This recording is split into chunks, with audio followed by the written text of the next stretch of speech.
Ladies and gentlemen, it is with great honor that we welcome Mr. Langton Abdullah, Regional Development Manager for Bangladesh and Nepal, PRC PLC, to the Avros Annual Sports 2024.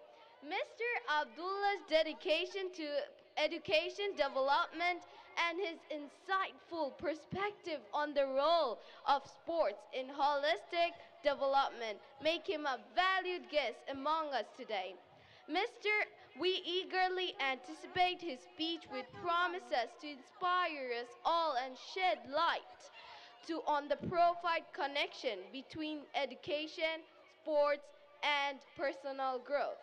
Please join me in extending a warm welcome to Mr. Langton Abdullah as he shares his wisdom and encouragement with us at this momentous occasion. বিসমিল্লাহির রহমানির রহিম। আসসালামু আলাইকুম। আমার নাম আব্দুল্লাহ আল মামুন লিটন। আমি Pearson এডএক্সেলের একজন regional development manager হিসেবে কাজ করি। আমার বক্তব্যের শুরুতেই আমি ধন্যবাদ জানাতে চাই এভারোজ ইন্টারন্যাশনাল স্কুলের প্রতিষ্ঠাতা প্লাস প্রিন্সিপাল এবং ম্যানেজিং ডিরেক্টর এবং অন্যান্য গভর্নিং বডির সদস্যরা, প্যারেন্টস এবং স্টুডেন্টস, আপনাদের সবার সহযোগিতার জন্যই অল্প সময়ের মধ্যে এভারেজ স্কুল ছোট্ট একটা অর্গানাইজেশন থেকে আজ কিন্তু বাংলাদেশের মধ্যে one of the biggest organisations হিসেবে রিকগনাইজড হয়েছে। যেটা আমাদের আক্তার ভাই বলে গেলেন যে এখন পর্যন্ত আপনাদের প্রায় 4000-এর উপরে স্টুডেন্ট আছে এবং ঢাকা শহরে প্রায় 9টা ব্রাঞ্চ আছে। তো এই যে সাকসেস, এই সাকসেসের পেছনে আপনাদের অবদান অবশ্যই অনস্বীকার্য। আর পিয়ারসন এডএক্সেল এক্সামিনেশন বোর্ড হিসেবে আমার দায়িত্ব হচ্ছে স্কুলকে একাডেমিক্যালি যত সাপোর্ট দেওয়া যায় সেই সাপোর্টটা প্রোভাইড করা।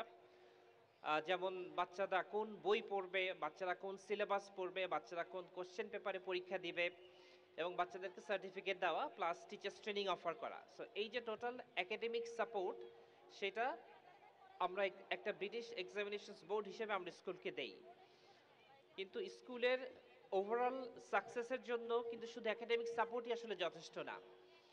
কারণ একটা বাচ্চা ভালো রেজাল্ট করার চেয়েও জরুরি হচ্ছে তাকে ফিজিক্যালি ফিট থাকতে হবে। একটা অনেক ব্রিলিয়ান্ট বাচ্চা, সে যদি শারীরিকভাবে সুস্থ না থাকে, সে কিন্তু তার ব্রিলিয়েন্স আসলে কোথাও দেখাতে পারবে না। তো যেটা আক্তার ভাই বলে গেলেন যে দুর্ভাগ্যজনকভাবে আমাদের বাচ্চাদের কিন্তু আসলে মাঠে গিয়ে খেলতে পারার অপরচুনিটি বলতে গেলে নেই। ঢাকায় আমি বলবো যে হয়তো মোর দ্যান 95% স্কুলের নিজস্ব কোনো প্লে গ্রাউন্ড নেই এবং তারা যে বাসায় থাকে বাসার আশেপাশে কোনো মাঠ নেই। তো ফিজিক্যাল অ্যাক্টিভিটির জন্য তাদের অপরচুনিটি খুবই লিমিটেড। এই জন্য আমি পার্টিকুলারলি এভারেজ স্কুলকে অনেক ধন্যবাদ জানাই যে এই ধরনের একটা ফিজিক্যাল অ্যাক্টিভিটি এক্সারসাইজ করার একটা ইভেন্ট করার জন্য। তো আমি সবসময় স্কুলকে বলি যে অ্যানুয়াল স্পোর্টস একবার না করে 2বার করলে যেটা হবে, অ্যাটলিস্ট বাচ্চারা 2বার এই ফিজিক্যাল অ্যাক্টিভিটিতে এঙ্গেজড হওয়ার একটা সুযোগ পাবে। তো আমি আমার আর বক্তব্য দীর্ঘায়িত করছি না। আমি এভারেজ স্কুলের সাফল্য কামনা করছি এবং স্পেশালি আমি ধন্যবাদ জানাতে চাই মোহাম্মদ আনিসুর রহমান সোহাগ ভাইকে। কারণ একটা অর্গানাইজেশনের সাকসেস অথবা আনসাকসেস পুরোটাই ডিপেন্ড করে লিডারশিপের উপরে। তো সেই ফ্রম ডে ওয়ান সোহাগ ভাই ওনার দক্ষ লিডারশিপ দিয়ে স্কুলকে আজকে শূন্য থেকে অলমোস্ট যেই জায়গায় নিয়ে এসছেন, that is absolutely remarkable. So thank you once again স্কুলের প্রতিষ্ঠাতা, প্রিন্সিপাল এবং অন্যান্য সবাই যারা স্কুলকে এই সাফল্য পেতে এতদূর পর্যন্ত নিয়ে এসছেন। অনেক ধন্যবাদ, সবাই ভালো থাকবেন। জি, আসসালামু আলাইকুম।